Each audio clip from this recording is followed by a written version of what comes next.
শেখ হাসিনা নাকি পালায় না, পরে দেখি যতই ট্রাই করতেছি ধরার, সে পালাই যাচ্ছে। ওয়েট ওয়েট ওয়েট, বেশি বাড়াবাড়ি করলে আবার জেলে পাঠিয়ে দেবো।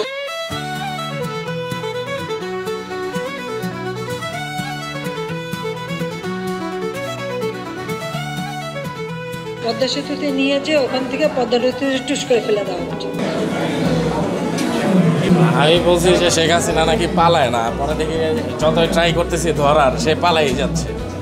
তো বুঝতেছি না, ওয়েট ওয়েট ওয়েট, ডাইরেক্ট পালায় যাচ্ছে। তখনও পালায় গেছে, এখনও পালায় যাচ্ছে। এই বিদ্রূপের মাধ্যমে প্রকাশ করাটাই লোকজনের দীর্ঘদিন মনে রাখে। আপনি নর্মালভাবে কথা বললে লোকজনের মনে রাখাটা ডিফিকাল্ট, প্লাস মনে অনেক দিন ধরে দাগ কেটে থাকে এই ধরনের বিদ্রূপ, এই ধরনের কথা, এই ধরনের ডায়লগ।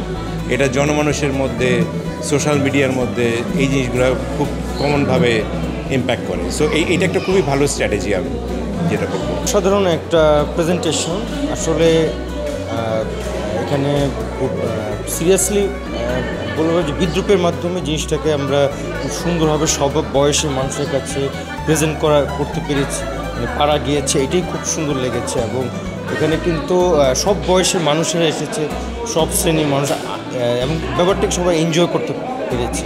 কার্টুন হচ্ছে একটা বড় মাধ্যম। কার্টুন শুধু কার্টুন নয়, এটা কোনো খেলো জিনিস না, এটা একটা কার্টুনের মাধ্যমে বিদ্রোহ করা সম্ভব। সেটা আমরা বিভিন্ন দেশে হয়েছে দেখেছি। অনেক বিদ্রোহ শুরু হয়েছে বিদ্রূপের মাধ্যমে, কার্টুনের মাধ্যমে। এখানে এসে ভালো লাগছে, বাচ্চাটাকে নিয়ে এসেছি। 1 বছর আগের স্মৃতিগুলো মনে পড়ছে, যে দম বন্ধ করা একটা পরিবেশের মধ্যে দিয়ে আমরা গত 5ই আগস্ট রাত থেকে ছিলাম, সেই সময়গুলো বেশি মনে পড়ছে।